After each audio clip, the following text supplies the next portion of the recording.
नबी हजरत ईसा अलैहिस्सलाम अपने साथियों के साथ चल रहे थे। इतने में आपके हवारियों ने कहा, ऐ ईसा इब्न मरियम, क्या आपका अल्लाह आसमान से खाना उतार सकता है? तो ये सुनकर अल्लाह के नबी ईसा अलैहिस्सलाम ने फरमाया, ऐ लोगो, अगर तुम मोमिन हो तो अल्लाह से डरो।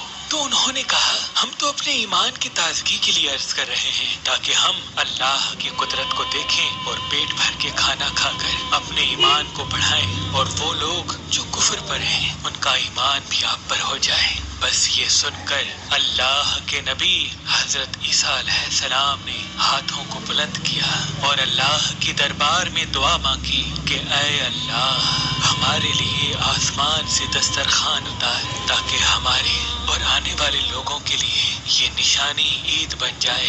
बेशक तू बेहतरीन रिज़्क देने वाला है। बस अल्लाह ने जैसे ही हजरत ईसा की दुआ सुनी तो फरमाने लगे, ऐ ईसा, तुम्हारे परवरदिगार ने तुम्हारी दुआ कबूल कर दी, लेकिन इस दस्तरखान के उतरने के बाद अगर इन लोगों ने खयानत की तो इन पर वो अजाब नाजिल होगा जो आने वाली नस्लों के लिए मिसाल बन जाएगा।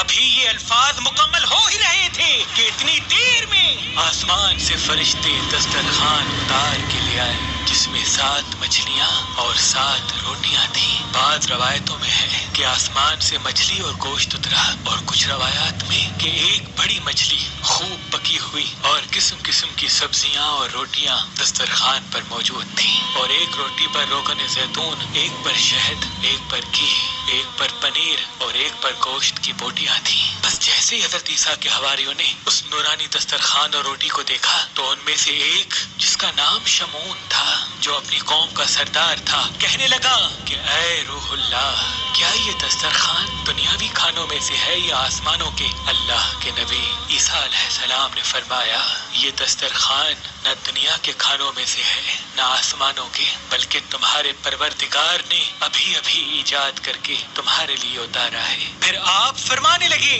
खूब पेट भर के खाओ और इसमें खयानत न करना और ना ही कल के लिए जखीरा करना, वरना अल्लाह का अजाब तुम पर आ पहुंचेगा। लेकिन अफसोस, वो लोग उस खाने में खयानत भी करते हैं और कल के लिए थोड़ा थोड़ा छुपाना भी शुरू कर देते हैं। बस जैसे ही रात हुई सब पेट भर के सोते हैं और अल्लाह का अजाब उन पे आ जाता है। अब जैसे ही सूरज तुलू हुआ तो उनमें से कुछ खंजीर तो कुछ बंदर बन जाते हैं और इधर उधर भागना शुरू कर देते हैं और अपने आप को नोचते रहते हैं। अल्लाह के नबी हजरत ईसा अलैहिस्सलाम ने जब उनको देखा तो अल्लाह से दुआ की, तो यूं तीसरे दिन वो सारे अल्लाह और अल्लाह के नबी के नाफरमान दुनिया से मर के फिन्नार हो गए। बेशक अल्लाह के नाफरमान का यही हश्र होता है। अल्लाह पाक ने इस वाक़ये को अपने किताब कुरान की सूरह मायदा में महफूज कर दिया, तभी उस सूरह को मायदा यानी दस्तरखान कहते हैं। ऐ अल्लाह, हम सबको अपने फरमाबरदार बंदों में शामिल कर और हम सबको वैसा बना जैसा तू हमें देखना चाहता है। आमीन।